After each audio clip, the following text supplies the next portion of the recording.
Hello दोस्तों, अगर channel पर नए हैं तो चैनल को अभी सब्सक्राइब करें और वीडियो को एक लाइक अवश्य करें, क्योंकि वीडियो बनाने में बहुत समय लगता है, तो एक लाइक अवश्य करें। लाइक से मेरा मनोबल बढ़ता है। तो सुनते हैं कहानी। हेलो दोस्तों, ये कहानी है रजत की, जो कि गांव से बिलोंग करता है। रजत एक बहुत भोला भाला लड़का था। रजत की मम्मी पापा बचपन में ही एक्सपायर हो जाते हैं। रजत का ख्याल उसका बड़ा भाई धर्मप्रसाद रखता था। रजत के पापा गांव के सरपंच थे, लेकिन उनके गुजर जाने के बाद रजत का बड़ा भाई धर्मप्रसाद को गांव का सरपंच बनाया जाता है। रचित अभी बहुत छोटा था। वह दूसरे गांव में स्थित स्कूल में पढ़ाई करने रोज जाया करता था। रजत 5th क्लास में पढ़ता था। रजत पढ़ाई करने में बहुत तेज था। रजत 1 से लेकर 5 तक हमेशा फर्स्ट आया। रजत 6 क्लास में पहुंच गया था। 6 क्लास में एक लड़की स्नेहा नाम की इस स्कूल में नाम अपना लिखवा लेती है। रजत ने स्नेहा को देखा। रजत ने स्नेहा को पहली बार देखा था और पहली बार में ही रजत को स्नेह से प्यार हो जाता है। स्नेहा इतना पढ़ने में तेज नहीं थी जितना कि रजत पढ़ने में तेज था। रजत स्नेहा से प्यार का इजहार करने से डरता था। धीरे धीरे रजत ने स्नेहा से फ्रेंडशिप कर ली। फ्रेंडशिप कर लेने के बाद रजत और स्नेह बहुत अच्छे फ्रेंड बन जाते हैं। रजत पढ़ने में तेज था, इसलिए धीरे धीरे रजत स्नेहा को भी पढ़ने में तेज बना देता है। रजत क्लास में फर्स्ट आता था और धीरे धीरे स्नेहा का सेकंड आना शुरू हुई। रजत स्नेहा से प्यार करने लगा था, लेकिन रजत स्नेहा से प्यार का इजहार कर नहीं पा रहा था। एक दिन स्नेहा से रजत प्यार का इजहार कर ही देता है। रजत इतनी हैप्पी कहता है, तुम बड़े होकर मुझसे शादी करोगी, तो इसलिए देखने लगी, हाँ मैं तुमसे शादी करूंगी। इतना कहते ही रजत खुशी के मारे पागल हो जाता है और उछलने लगता है। मुझे तुम बहुत खुश था, क्योंकि वह पहले डरता था स्नेहा से यह सारी बातें कहने में, लेकिन जब राजन ने स्नेहा से कह दिया तो स्नेहा राजी हो गई। रजत को ऐसा लगता था कि शायद स्नेहा मुझे शादी करने के लिए इनकार कर देगी, लेकिन उसने तो शादी के लिए हाँ कर दी। स्नेहा के पापा इस गांव में मुखिया थे, जिस गांव में रजत का भाई सरपंच था। धीरे धीरे स्नेहा और रजत 12th तक पहुंच जाते हैं। 12th क्लास में एक दिन एक टीचर ने सबको होमवर्क दिया था। वह टीचर सबका होमवर्क चेक करने लगता है। जो बच्चा होमवर्क नहीं करके लाया था उसे मार पड़ रही थी। धीरे धीरे सब बच्चों की कॉपी चेक हो जाती है और रजत की कॉपी चेक करने के लिए वह टीचर रजत के पास आ जाता है। रजत ने पूरा होमवर्क अच्छे से कर रखा था, तो रजत को वह टीचर नहीं मारता है। रजत के पीछे ही स्नेहा बैठी हुई थी। स्नेहा ने होमवर्क नहीं कर रखा था। रजत की बात, स्नेहा का नाम बताओ कॉपी चेक करने का। टीचर ने स्नेहा से पूछा, तुम्हारा होमवर्क कहाँ है, दिखाओ जल्दी। तो इतनी है कहने लगी, मैं होमवर्क करना भूल गई। तो ठीक है। तुरंत ही स्नेहा को सीट के बाहर निकलता है। स्नेहा से टीचर कहता है, हाथ खोलो। स्नेहा हाथ खोल देती है। इसलिए हमको टीचर स्टिक से मार रहे थे। ये सब रजत देख रहा था। रजत से देखा नहीं जा रहा था, इसलिए रजत ने अपनी पानी की बोतल उठाकर टीचर के सर पर मार दिया। रजत ने टीचर के सर पर मार दिया था, तो टीचर के सर से खून बहने लगता है। सब बच्चे चिल्लाने लगते हैं। रजत बहुत डर जाता है। रजत तुरंत स्नेहा का हाथ पकड़ता है और स्नेहा का बैग और अपना बैग उठाकर तुरंत ही स्कूल के बाहर भाग जाता है। स्नेहा रजत से कह रही थी, तुम जा कहाँ रहे हो? तो रजत कहने लगा, कहीं नहीं, हम लोग घर जा रहे हैं। तो रजत कहने लगा, चलो तो सही, अभी पता चल जाएगा कि हम लोग कहाँ जा रहे हैं। रजत स्नेहा से कहता है, अब मैं पढ़ाई करना छोड़ दूंगा, क्योंकि अगर मैं स्कूल आया तो वह टीचर मुझे बहुत मारेगा, इसलिए मैं स्कूल ही नहीं आऊँगा। रजत इतनी है से कहने लगा, तुम भी स्कूल ना आना, वरना वह तुम्हें भी मारेगा। हम लोग थोड़े दिनों बाद अपने अपने घर में बता देंगे कि हम लोग आपस में प्यार करते हैं। हमारे घर वाले हम लोगों की शादी कर देंगे। तो इसमें है कहने लगी, हाँ ठीक है। रजत स्नेहा से बहुत प्यार करने लगा था। रजत स्नेहा को मार खाते नहीं देख पा रहा था, इसलिए टीचर का सर फोड़ दिया रजत ने। स्नेहा को रजत उसके घर छोड़ देता है और रजत अपने घर चला जाता है। अगले दिन स्कूल में रजत किसी को नजर नहीं आ रहा था, क्योंकि रजत स्कूल आया ही नहीं था, लेकिन स्नेहा स्कूल आई हुई थी। रजत स्कूल जाना बंद कर देता है। रजत का भाई धर्मप्रसाद रजत से स्कूल न जाने का कारण पूछता है, तो रजत कहता है, मेरी किताबें गायब हो गई है और मैं अब पढ़ाई नहीं करूंगा। रजत अपने भाई से झूठ बोल देता है, क्योंकि अगर वह सच बताता तो सबको सब बातें पता चल जाती, और रजत ऐसा कभी नहीं चाहता था। रजत ने पढ़ाई छोड़ दी थी, लेकिन उसने अब भी स्कूल जा रही थी। रजत और स्नेह की फ़ोन पर भी बात होने लगी थी, लेकिन रजत जब से स्कूल नहीं जा रहा था तब से स्नेहा से बात नहीं हुई थी उसकी। रजत स्नेहा से बहुत प्यार करता था, इसलिए वह परेशान हो रहा था स्नेहा से बात करने के लिए। स्नेहा के पास जब भी रजत कॉल करता था तो कॉल ऑटोमेटिक कट हो जाती थी। रजत को समझ नहीं आ रहा था कि मेरी कॉल ऑटोमेटिक कट क्यों हो जाती है। रजत को स्नेह से बेहद प्यार था। रजत स्नेह के लिए कुछ भी करने के लिए राजी था। रजत ने स्नेह के घर जाने का फैसला किया, लेकिन थोड़ी ही देर बाद रजत का एक क्लासमेट रजत के घर आया हुआ था। रजत से रजत का क्लासमेट पूछता था कि तुम स्कूल क्यों नहीं आ रहे हो। तो रजत कहने लगा मैं स्कूल ऐसे ही नहीं आ रहा, मुझे कुछ घर पर काम है इसलिए मैं स्कूल नहीं आ रहा हूँ। रजत का क्लासमेट राजेश से पूछता है तुम पहले तो रोज आते थे स्कूल लेकिन अब नहीं आ रहे हो, तुम मुझसे झूठ ना बोलो, मुझे पता है तुम स्कूल क्यों नहीं आ रहे हो। उस दिन तुमने टीचर का सर फोड़ दिया था, इसलिए स्कूल नहीं आ रहे हो मुझे पता है, लेकिन मार तो स्नेहा खा रही थी, तो तुम्हें टीचर का सर फोड़ने की क्या आवश्यकता थी। तो रजत इस पर चुप हो जाता है।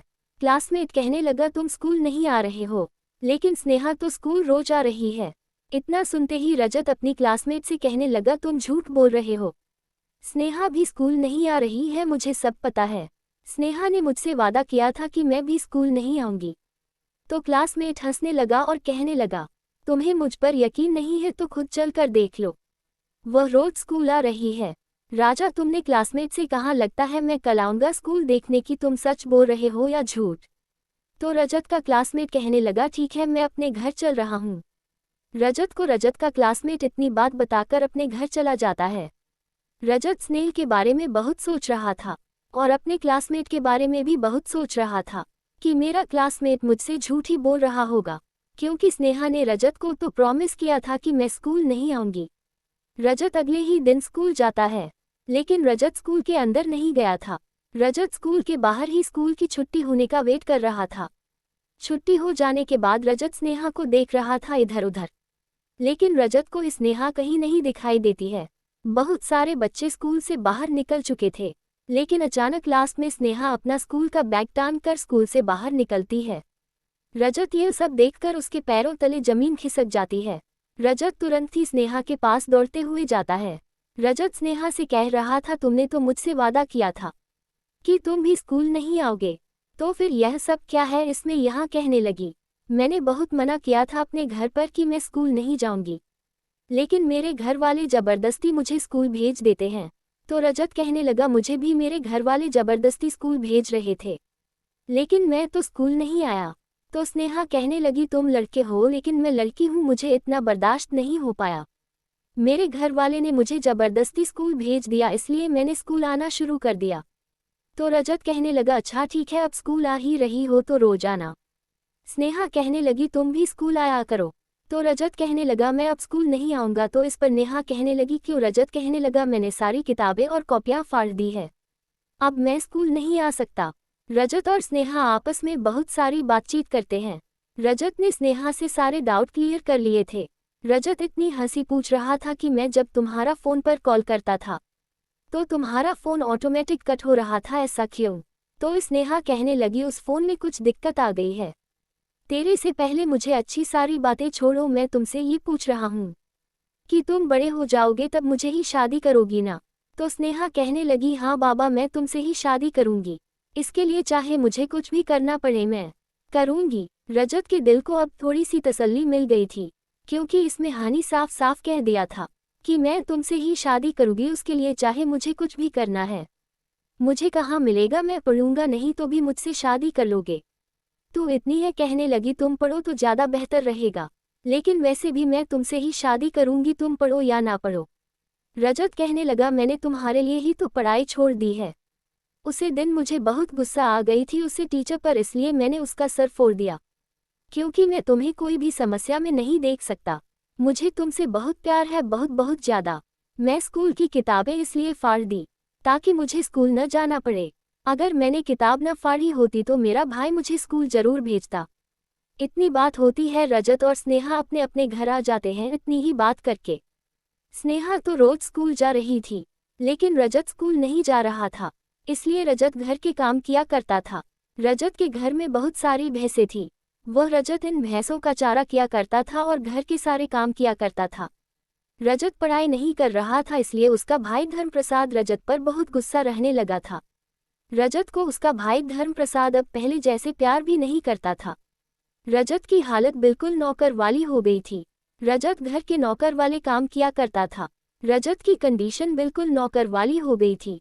ये कंडीशन उसके भाई धर्मप्रसाद ने बना दी थी उसकी, क्योंकि धर्मप्रसाद रजत से बहुत बार कहता है कि तुम पढ़ाई करो, लेकिन रजत स्नेह के चक्कर में पढ़ाई नहीं करता है। धर्मप्रसाद ने कह दिया था कि अगर तुम पढ़ाई नहीं करोगे तो तुम घर के सारे काम करोगे। तो रजत इस पर राजी हो जाता है और कहता है मैं घर के सारे काम करूंगा। स्नेहा के चक्कर में रजत ने अपनी अच्छी खासी जिंदगी बर्बाद कर ली। रजत के घर में कोई भी फंक्शन होता था तो रजत को पूछा भी नहीं जाता था। रजत के साथ एक नौकर वाला व्यवहार हो रहा था, लेकिन रजत को इस बात की खुशी थी कि मेरी शादी स्नेहा से हो जाएगी, क्योंकि इसलिए मैंने वजह से वादा किया था कि मैं तुमसे ही शादी करूंगी। स्नेहा का 12th कंप्लीट हो जाने के बाद स्नेहा के घर वाले स्नेहा को आगे की पढ़ाई करने के लिए उसे शहर भेज देते हैं। अब स्नेहा आगे की पढ़ाई शहर में पूरी कर रही थी। स्नेह और रजत ना अब मिल भी नहीं पा रहे थे और ना ही उनकी बात हो पा रही थी। लगभग स्नेहा और रजत की 2 साल बात नहीं हुई। स्नेहा जब अपनी पढ़ाई पूरी कर लेती है तब वह घर आती है शहर से। ये बात रजत को पता चल जाती है कि आज स्नेहा शहर से गांव लौट रही है। तो राजा तुरंत ही दौड़ता हुआ बस स्टेशन पर पहुंचता है, क्योंकि स्नेहा बस से आ रही थी। स्नेहा के घर वाले भी उसका इंतजार कर रहे थे बस स्टेशन पर। थोड़ी देर बाद इसलिए गांव आ जाती है और जब स्नेहा बस से नीचे उतरती है, उसका पहनावा बिल्कुल चेंज हो गया था। स्नेहा बिल्कुल पहले जैसी नहीं रही थी। शहर जाकर स्नेहा बिल्कुल चेंज हो गई थी, इसलिए तुरंत ही अपने घर वालों के पास आती है और उनके गले लग जाती है। ये सब रजत देख रहा था, इसलिए हिंदी रजत को देखा और देखते ही स्नेहा ने रजत को इग्नोर कर दिया। कुछ नहीं, रजत को इस तरह इग्नोर किया था जैसे कि वह जानती ही ना हो। रजत बहुत मायूस हो जाता है। रजत मायूस होकर अपने घर चला जाता है। रजत सोच रहा था कि शायद उसके घर वाले उसके पास खड़े हुए थे, इसलिए उसने मुझे इग्नोर किया। एक दिन स्नेहा है कहीं जा रही थी और रजत अपनी भैंसों के लिए चारा लेने खेत जा रहा था। तो रजत और स्नेहा रास्ते में मिल जाते हैं। रजत तुरंत ही स्नेहा को रोक लेता है और स्नेह से कहता है कर आए आगे की पढ़ाई। तो स्नेहा रजत से कहने लगी हो कौन तुम, मैं तुम्हें नहीं जानती। रजत स्नेहा के कहने लगा अब तुम मुझे भूल भी गई हो, मैं वही रजत जो साथ में पढ़ते थे बचपन में, और तुमने मुझसे वादा किया था कि मैं तुमसे शादी करूंगी। इसलिए राजेश से कहने लगी तुम अभी तक वह सारी बातें भूल नहीं हो। दुनिया कहाँ से कहाँ पहुँच गई और तुम वही हो। मैंने जो भी तुमसे वादा किया था वह बचपन में मजाक में कर दिया था, उसे अब तुम बोलो। और वैसे भी मैं तुमसे शादी कैसे कर सकती हूँ, तुम एक गंवार और अनपढ़ लड़के हो। मैं हरगिज तुम्हारे साथ कभी भी शादी नहीं कर सकती, तो प्लीज तुम बचपन की सारी बातें भूल जाओ। रजत की बोलती बंद हो जाती है। उसे कुछ भी समझ नहीं आ रहा था कि ये क्या हो रहा है। रजत स्नेहा से बहुत प्यार करता था, लेकिन स्नेहा अब उससे नहीं प्यार करती थी। स्नेहा ने रजत की बहुत बेइज्जती कर दी। स्नेहा रजत को बिल्कुल भूल चुकी थी, लेकिन रजत को अब भी उससे बेइंतहा प्यार था। मैं हूँ इतना कहकर वह आगे बढ़ देती है और स्नेहा जहाँ जा रही थी वहाँ चली जाती है। रजत अपनी भैंसों का चारा काटकर घर आ जाता है। रजत बहुत रो रहा था स्नेहा को सोच सोच कर। रजत जिसे सब कुछ मानता था उसने ही उसे धोखा दे दिया। रजत के घर पर फंक्शन था तो बहुत लोग घर आ रहे थे। रजत घर का पूरा काम कर रहा था बिल्कुल नौकरों की तरह। रजत काम तो कर रहा था लेकिन स्नेह के बारे में बहुत सोच रहा था। रजत जब स्नेहा के बारे में ज्यादा ही सोच लेता था तो उसके आंखों में आंसू आ जाते हैं। धर्मप्रसाद ने सबको इनविटेशन दिया था, सारे गांव वालों को भी। तो सब लोग आए हुए थे, जिसमें स्नेहा भी आई हुई थी। रिश्ते में एक लड़की भी आई हुई थी रजत के घर पर, जो कि धर्मप्रसाद के दोस्त की बेटी थी। उसे लड़की का नाम पारुल था। पारुल रजत को देखते हैं इतना काम करते हुए तो पारुल पास में खड़ी औरतों से पूछती है ये कौन है। वह औरतें बताती है पारुल को सारी कहानी। वह औरतें पारुल से बता रही थी कि यह घर का छोटा बेटा है और वह लड़की खड़ी जिसके कारण इसकी यह हालत हो गई है। उन औरतों को ज्यादा कुछ तो नहीं पता था, लेकिन जितना भी पता था उन औरतों ने पारुल को इतना बता दिया। पारुल को और भी जानना था, इसलिए पारुल रजत के पास जाती है और रजत से बात करती है। पारुल ने रजत से सारी बातें पूछी, लेकिन रजत एक भी बात नहीं रहा था। पारुल जिद करके सब पूछ लेती है। पारुल को आप सब पता चल गया था रजत के बारे में। स्नेहा ने रजत को प्यार में धोखा दिया। पारुल को धीरे धीरे रजत से प्यार होने लगता है। पारुल रजत से कहती है मैं तुमसे एक बात कहूँ, तो रजत कहता है हाँ कहो। पारुल रहती है मैंने तुम्हें पहले ही देखा था, मुझे पहली ही नज़र में तुमसे प्यार हो गया। मैं तुमसे प्यार करने लगी हूँ, मैं तुमसे शादी करना चाहती हूँ।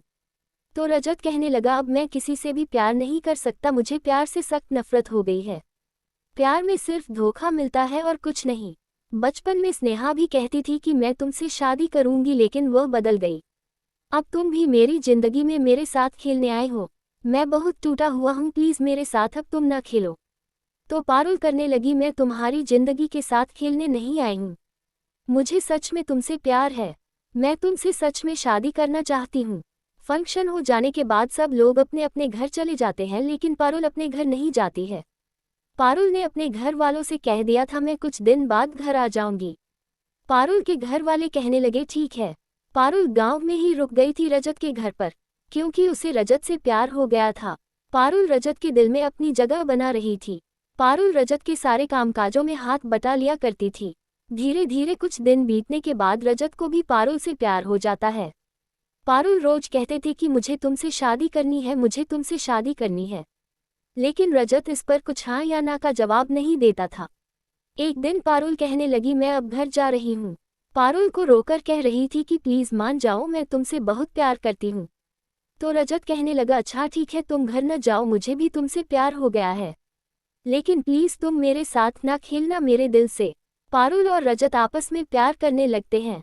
पारुल का कहना था कि मुझे तुमसे ही शादी करनी है, तो रजत अपने भाई से बात करता है।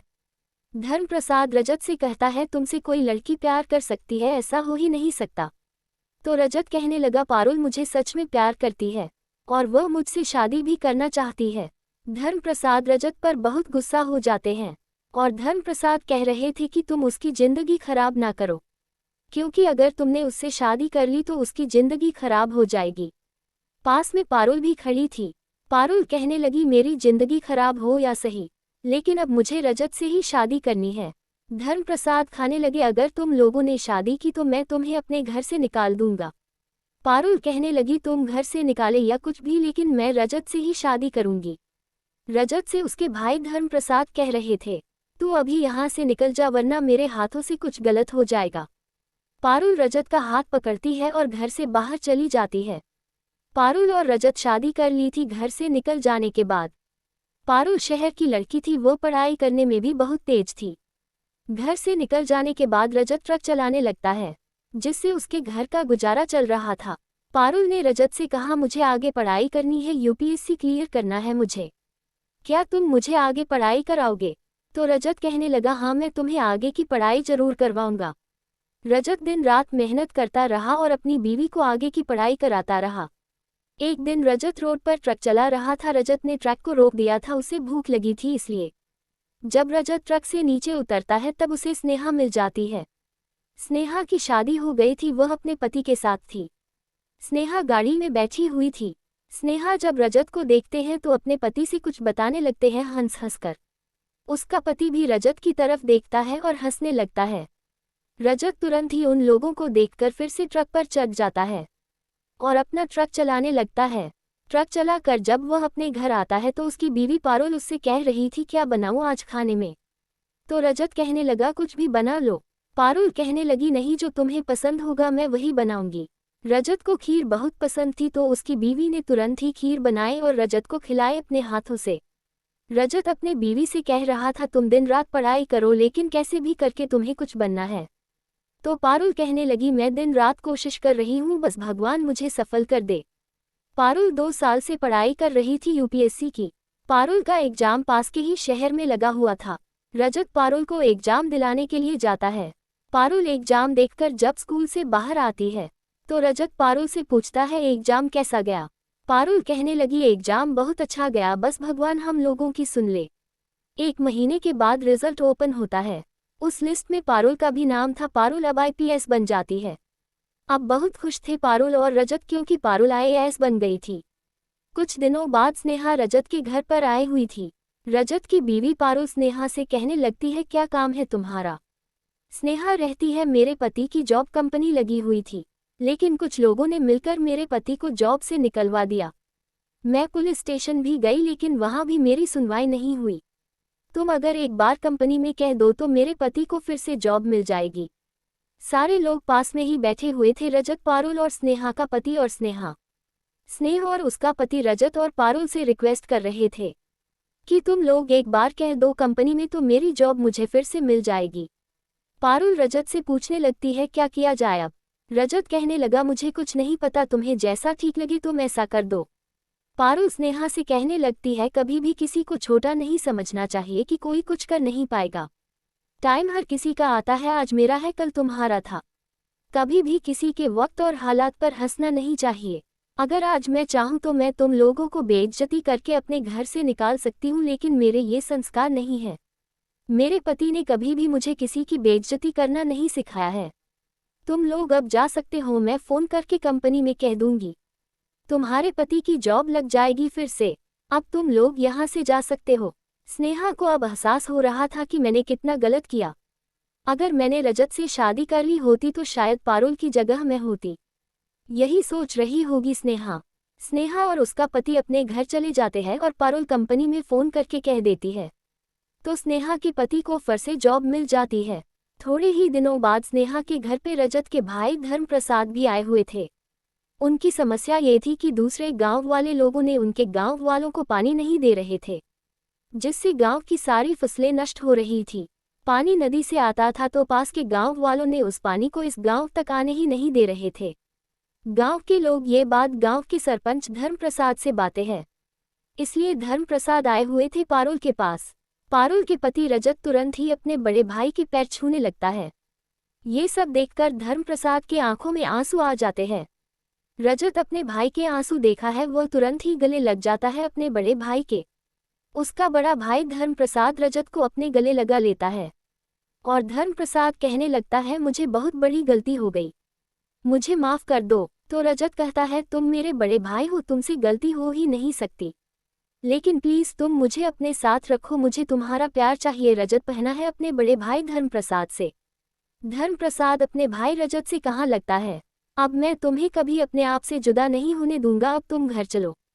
भाई भाई का प्यार देखकर पारुल के भी आंखों में आंसू आ जाते हैं।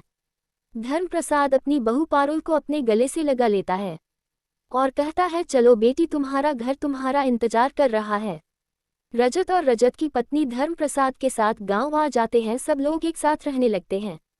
दूसरे गांव के सरपंच ने पानी रोक रखा था नदी का। आईपीएस पारुल ने एक ही कॉल की, तुरंत ही उन्होंने नदी का पानी छोड़ दिया। गांव के सारे लोग बहुत खुश थे क्योंकि पानी उन्हें मिल रहा था। अगर उन्हें पानी न मिलने तो गांव की सारी फसलें नष्ट हो जाती है।